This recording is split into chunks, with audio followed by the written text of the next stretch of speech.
Hello, hello, and welcome back to Tinkering with Jared. Today, we're going to be tackling a topographic survey. Is it the most glamorous? No. But it is a good sort of showcase of what a day on the life of a topographic survey actually is. Sometimes you're heading out onto a car park, in this case, to survey all the surface features that you can see, from trees to bollards to tops of curbs to road lines to manholes, and then at the end of it producing a CAD output that contains that topographic information, because it's going to aid in architects and later down the line for civils when they actually begin this project to install EV chargers. We're not going to be doing the utility side of things. We're just capturing surface level features. The utilities will be done at a later stage. So for now, we are going to go capture some data, and it's a good showcase for something like the X1, which has its IMU for tilt compensation that allows you to just kind of collect data very quickly. And that's the name of the game. It's lightweight, off you go, collecting data. Measuring a car park like this should only take us about, hour and a half, 2 hours at most, and then we'll be on the road again. But it'll be a pretty good showcase of what you can expect on a topo survey, and I'll show you the outputs as well. They're interesting outputs, because you kind of get your artistic side and your scientific side and try and merge it in together to try and make a really nice plan. So that's the name of the game. It's gonna be pretty sick. Maybe not that sick, but 2 thumbs up from me. Alright, let's do this. Alright, so we're about to begin surveying. One of the things with Singular here is obviously it's got its tilt compensation. The way to do that is just shake it about a bit. Get everything calibrated until we know. You can see a little degree symbol there, and we know that we are surveying where we need to be surveying. So here we go. We're going to start capturing. First and foremost, the easiest thing to do is just start capturing all the road marking line data. Once we've captured all that line data, we can start filling in like the manhole covers, the eco drains, everything else that we need to get sorted. They've kind of phoned me last minute and said, oh, we need to extend the survey area a little bit, which is good, because we've done that in the first instance. So happy days. Got lots of trees. It's a parking lot.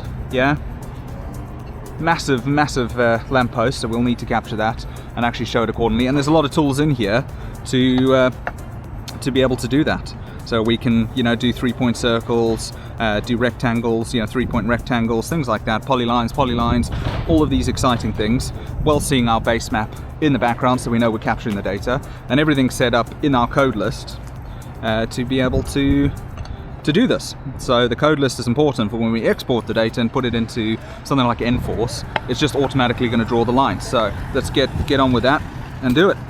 We're off surveying, and as you can see, I've been capturing quite a few of these road lines. And the way I like to do the road lines for the most part is kind of go to the middle of the end as it reaches this line, because then I'll survey the front line separately to draw the front, and then we know exactly what the width is, where it is, where the road lines are, and what it looks like. And that's kind of the name of the game, really. We've already got these lines, so I'm doubling up here.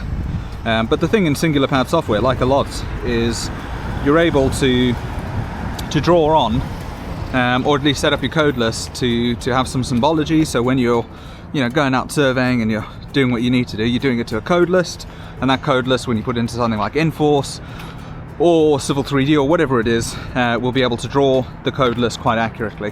So you can see in here we've got the trolley bay. The trolley bay needs to be surveyed, and it looks like I've missed out a line right. Oh, I think I missed this line. I missed this one. There you go, and that's the importance with being able to at least visualize on the logger where the data you're collecting is. And you're going to have to clean some of the data, because the way it connects the lines is it wants to draw all the lines together and do it that way. And we can break it. I forgot to break it there.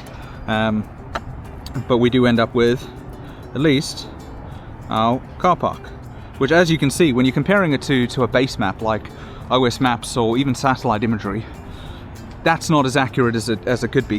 The accuracy comes from surveying through the right coordinate system, having your fixed solution, and doing it properly.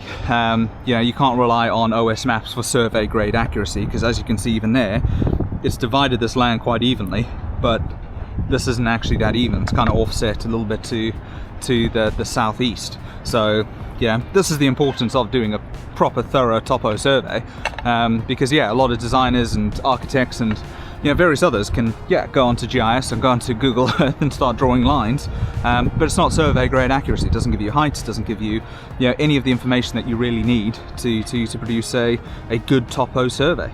This is how you do it. And also, it's a cold, brisk little morning. It's busy, it's loud. I prefer to be out in the country, just kind of alone with my thoughts, and even with my drone, that's kind of the happiest place to be. But this is still, interesting. This is how you build up the skill set, is you just keep doing surveys like this until eventually every parking lot I go into now, I see and survey. I see roads and I see curbs and I see trees, and I go, oh, I need to see, what would that look like on a CAD plan?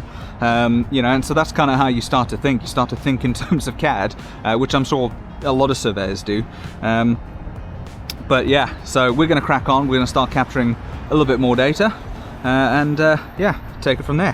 One important thing quickly is I'm going to switch over to my lamp post, because this is by definition just a giant lamp post. I'll change that to a 3-point circle.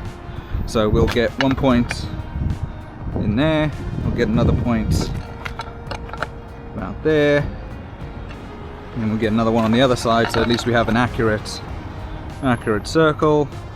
Close that, and you can see there we have, and it matches what you can see on the ground, so you can see how this kind of intersection works, and this is exactly where it should be. So we've got our lamppost measured in, and the same principle applies to when we're surveying trees. We want to know the actual trunk diameters of these trees. It's important to know species too, so then you can work out canopy heights and things like that. But we're not too worried about that. We're just interested in the information as it is presented on the ground. That's the key metric here, on the ground information. So yeah, all right, let's crack on. And you can see what I mean here when I say that the tilt compensation is the most ideal thing in the world. Because you can make your way around a tree while still getting the angles that you need. I can show you here. Ignore my symbology, I need to refine that a bit. The actual black circle in there is actually the diameter of the tree, which is what we're after. And we have that for all of them. So we'll be able to then clean that up a little bit. And we've also got topo curves and the road line, which is the important thing. And as I say, like the key is to do as much of the drawing with the GPS itself, and then you're only putting it into CAD to refine as much of weird lines that kind of float in space, or check your levels, things like that. But a lot of the hard work needs to be done on site when you're actually drawing. That's key. So we're going to continue grabbing all of our trees, while truth be told, feeling like a bit of an Egypt. I'm sort of talking to myself, and I've had a lot of people looking at me going, why is that dude talking to himself? Looking at my camera on the top of my head and going, this is a bit weird, this is a bit odd, don't do that, don't do this. And I'm going, okay. You know what? Sometimes in life you've just got to go, I don't really care. I don't really care what people think, and you just gotta crack on with it. Live your best life. Be respectful, but live your best life. And so there we go. Something's gone awry there.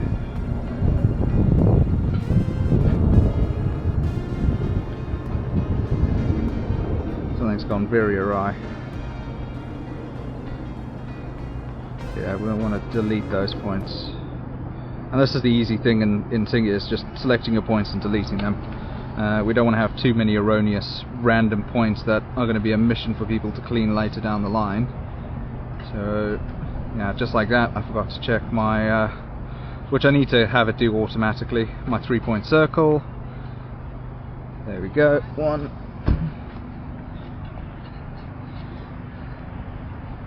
2, with the branches. Make sure we got good sort of circle geometry here. Yeah, at least 2 on the outside edge and 1 in the center. That's going to give us our circle, and there we go. We have everything that we need and captured, and it's good to go. And now we need to capture the rest of these curves, because we've forgotten it. So we need to get these curbs, we need to get those curbs, we need to get this bollard, we need to get this surface change, we need to get this trolley bay. The more I think about it, this is actually quite an involved site. There is a lot going on. It's going to make for a really nice CAD output, to be honest with you. Once you get everything illustrated and put on, and do things properly, it's gonna come right. Looking forward to seeing those outputs. And it is just fun, to be honest with you. You kind of feel like you've got a purpose and you're doing something, and you're just kind of going through the motions, and that's a nice place to be. Even if you're in sort of East London and it is busy, and you just kind of don't want to. You just want to be on the road. I mean, it's a Friday. I want to go home.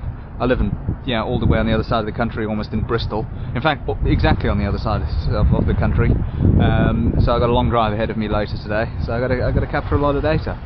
But the outputs are going to be pretty good, to be honest with you. So let's crack on with it using our beautiful Singular, because Singular Pad software, man, it's just intuitive. It just works. Yeah, and that's what more can you ask for? I keep saying that, I keep singing their praises, but it is a good bit of kit.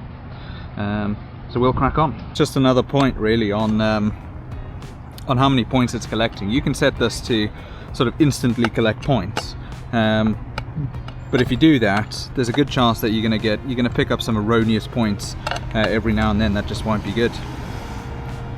This is definitely turning into a more involved survey than I thought, which is cool, not too bad. Still got loads of curbs to grab, some of this tactile paving.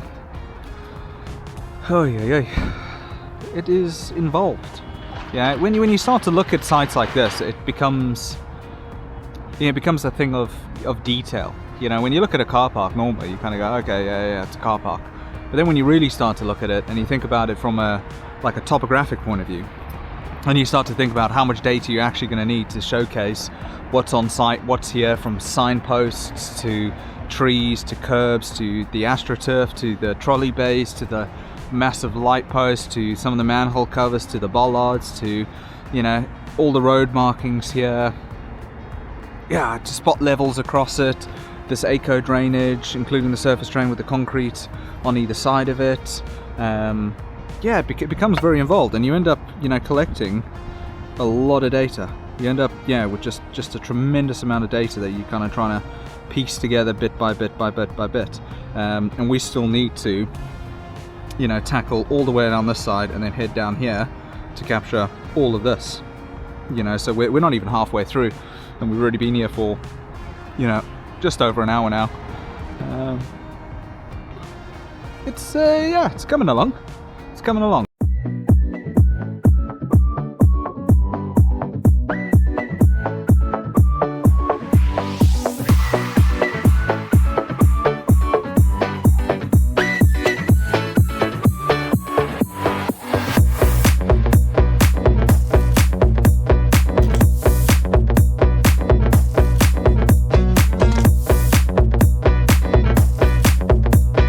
You can see there we have a beautiful looking set of road lines and curbs, which is, it's looking good. It's looking nice and even.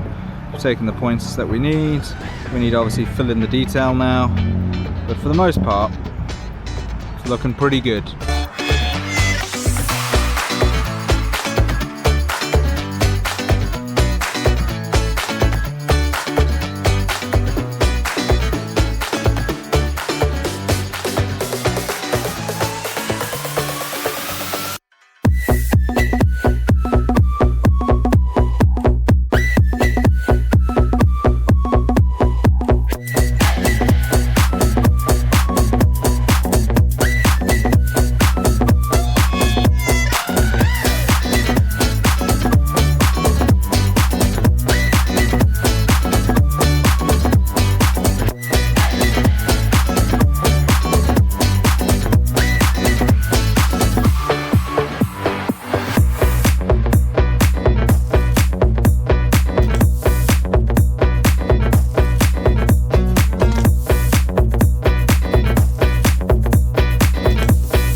think we've actually captured pretty much all of the data that we needed to. We have been here for quite a while, and I think I actually captured more data than I really needed to, if I'm going to be honest with you. That entire section there, I was like, wait, that's actually not really in my red line boundary, but yeah, we captured the data anyway. I'm just doing a once over now, just kind of making sure that I have pretty much everything I need. What we're going to do is just bang a couple of spot levels through the center here in as much as we possibly can, dodging traffic, dodging people, and we're just gonna do every 10 meters or so. What are you doing, man?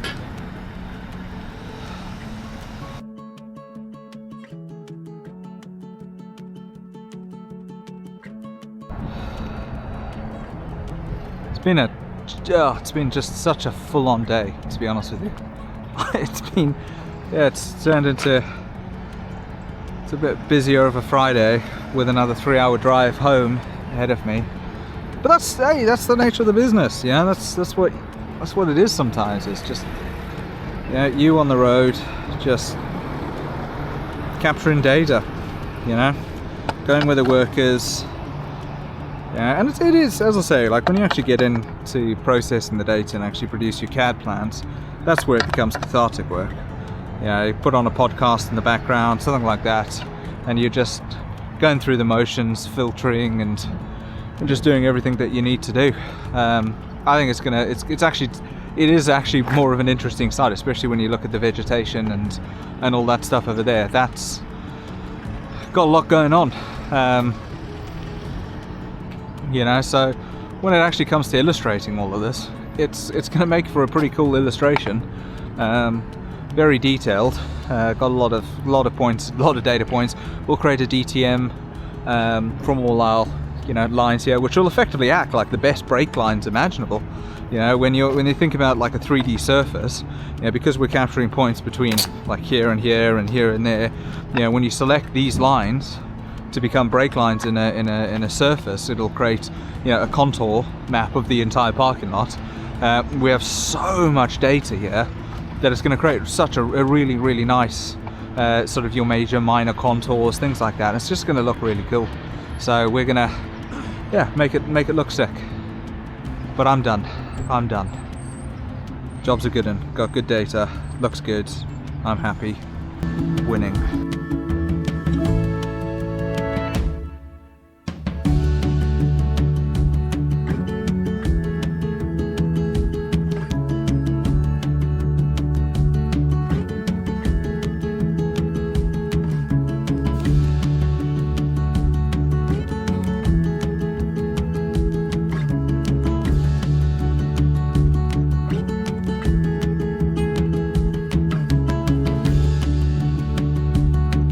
Instead of me just waffling on now, I will say, yep, we've completed our survey, and off we drive into the sunset.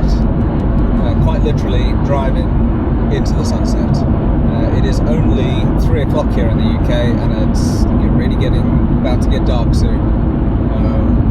So I'm glad to be off site, glad to be heading home, but we are heading into direct sunlight, which is not the most ideal.